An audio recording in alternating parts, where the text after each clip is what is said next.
Ooh, she peaked. She peaked. She peaked. I don't know why it's hotter in LA at night than it is in the daytime. But whatever, we're just gonna deal with it. Today's video is going to be about how I forgot to document my film process and how I didn't even realize that I should have been documenting my film process. And it seems like a thing that's just kind of a no-brainer, but we all know how that goes when it comes to me, don't we? I'm holding my microphone in my hand. Hi, hello. I'm trying something new. I just want to see, because usually the mic is on the camera, but I just plugged it straight into my Tascam because I want to see how it sounds. So this is just a test, and if it sounds like crap, then I won't do it again. So Holly Hargreaves made this video titled, "Where Are All the Female Filmmakers on YouTube?" I watched her video and she talked about how she was looking for female filmmakers, but she couldn't really find any on YouTube. There's like a shortage, or maybe the algorithm doesn't work in our favor. Like, I don't know, but I watched her video and she found a couple of people to interview. She tried to interview some other people that just like wouldn't talk to her. But I left like a really nice, thoughtful comment on her video and just kind of left it at that. And then, lo and behold, a couple of weeks later, this girl named Gabrielle Bowen found my comment on Holly's video and then came to my channel and was like, "Hey, I'm looking for Black female filmmakers." And I was like, oh my God, that's me. So she leaves like a nice comment on a couple of my videos. We start talking, we start messaging each other.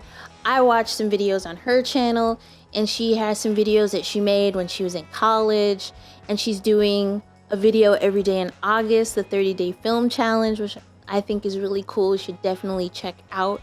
But she has this one video that struck me, and it was about documentation. And I have not documented anything. I've made what, 4 short films, I think. I did Spook, and then fight scenes with Cabbage Patch dolls. I did Little Black Skin, which is like a spoken word. And what's the other one? My Dear Quarantine videos. But I didn't like document my process or talk about why I made any of those. So that's what this video is gonna be all about. So go and get yourself some popcorn and a drink and kick back and relax, and let me tell you all about how I made a couple videos and uploaded them to my YouTube channel. Let's start. Let's get in our time machine and go way, way back. May 30th, 2020. I uploaded the first video of 2020, basically, that would break my no video making streak, titled Dear Quarantine. Dear Quarantine is a series of videos that I wanted to do. The intention was to have them be every day, but because of, quarantine and my moodiness, I just couldn't pick up my camera every day. So I opted for once a week, but then I didn't want to have one video a week and be the same video, basically. But Dear Quarantine was inspired by 2 things. Emily Diana Ruth, she is a filmmaker on YouTube who did the Letters to July series. And every day in July, she would do Dear July, and then it would be some type of monologue inspired by whatever topic that she had chosen. And I thought that those videos were really cool, and I wanted to do something like that.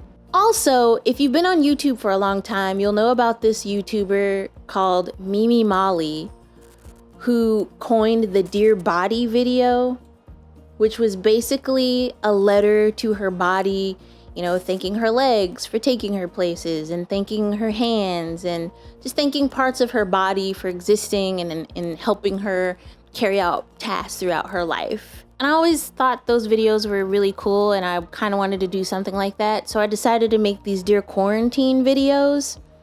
but they weren't really going the way that I wanted them to. And also their unscripted was important to me because I didn't want to have like a scripted quarantine video. I wanted it to be more real and like, this is how I'm feeling in this moment.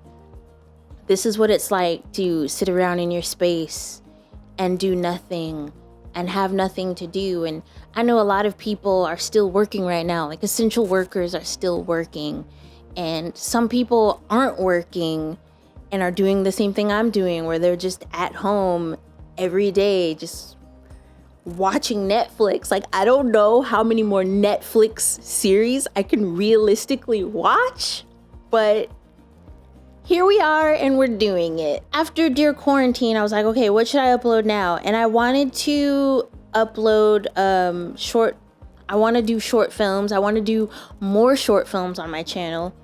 And since we are quarantined and we're not supposed to be around a lot of people, I can't really have my friends help me with these videos. So I wanted to make a video with just myself in it. And so I came up with the idea of Spook because it was right after George Floyd had been murdered. Breonna Taylor had been shot in her apartment while she was asleep. At night, everyone was just like protesting, and then you had people looting, and a lot of stores by my apartment got looted. If you walk down the road, you'll see places just boarded up. The windows of all the shops still have boards on them to this day because I think a lot of them were broken or they were trying to protect from being broken.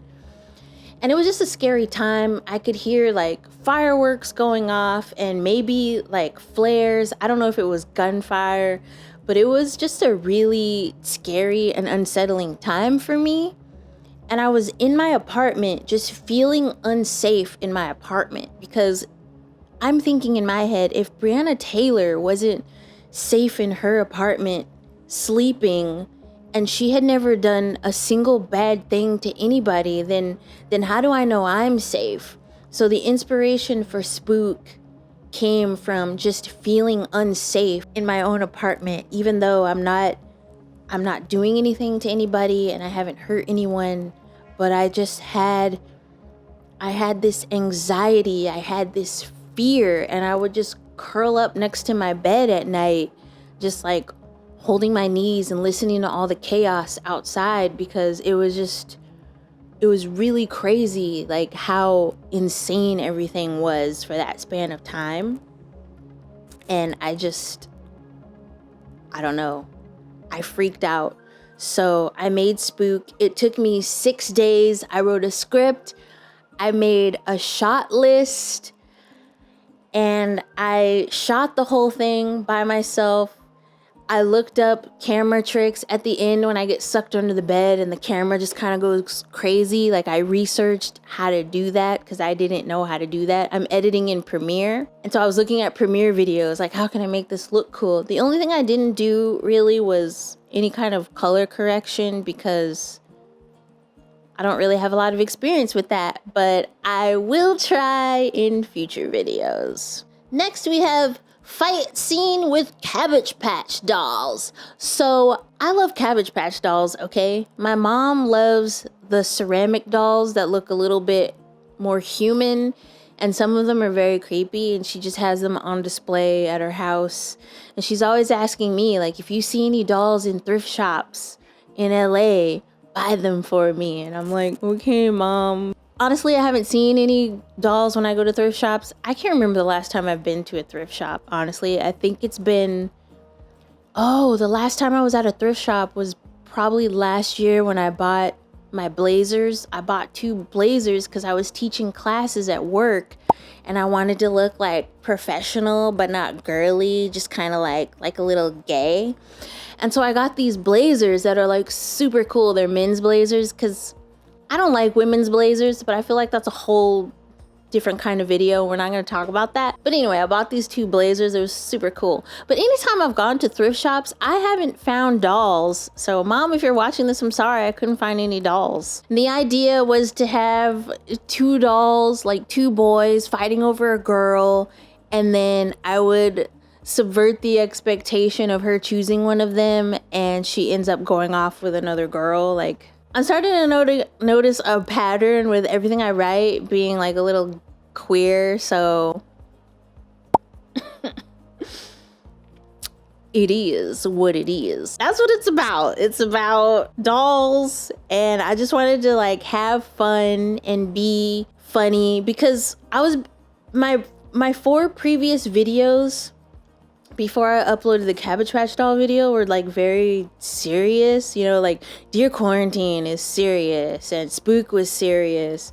And then I uploaded Guilty Upon Sight, which was a story about how I was supposed to work on a pilot, but I had a horrible experience at the grocery store where I was basically accused of stealing right when I walked in. And that like ruined my day, so I made a video about that instead of the thing that I was actually going to make a video about. And, you know, that freaking sucked. And then I made the video about, you know, me being bi. And those 4 videos were very serious. And I was like, okay, I've been super serious on my channel, and I just want to like I want to have fun and like be a little goofy. So then I made the Cabbage Patch doll video. And like, how are you gonna be serious when you're playing with Cabbage Patch dolls? You know what I mean? Like, Cabbage Patch dolls are super cute and they're a little kooky. So yeah, did that. Then I did Little Black Skin, which Little Black Skin was actually adapted from a song that I was trying to write. Yes, I write songs sometimes. I'm a writer, you guys.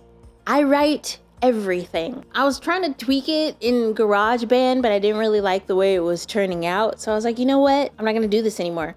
I'm gonna make it into a spoken word poem. And we were still at that point. The world, you know, people were still like heavily protesting. There was still like rubber bullets being shot and like tear gas being thrown at people, which is why I didn't go out. I did not go out and protest. And it's because like my anxiety just would not have let me be, like, I could not have been productive in that situation. So I was like, nope, I can't do that. But you know what I can do? I can write a poem about being black. I wrote like an initial draft, but that poem is like it's like the 5th draft. I rewrote it like 5 times, and I kept going through and saying, okay, where can I trim the fat? Where can I make it more succinct? Where can I, make it like better?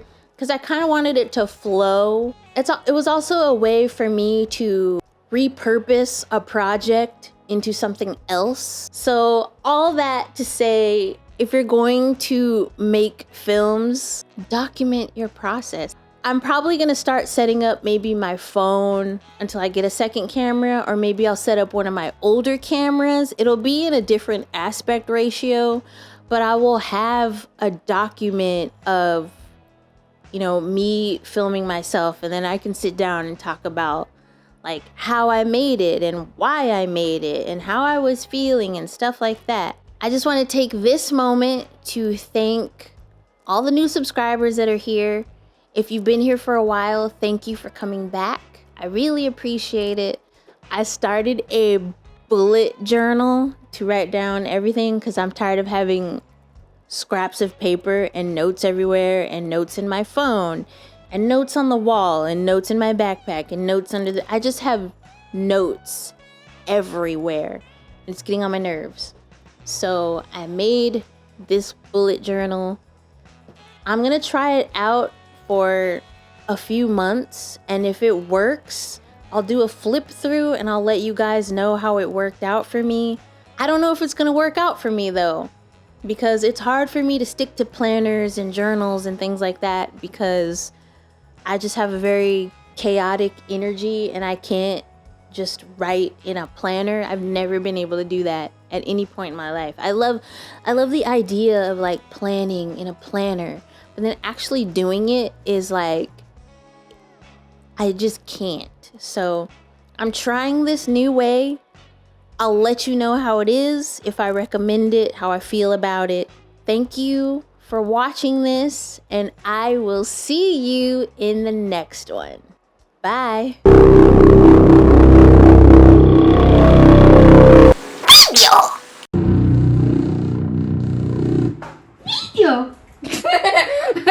I will document from here on out, by the way, because this is a mistake that I will not be making again. It didn't feel good, and I've learned my lesson, and yeah.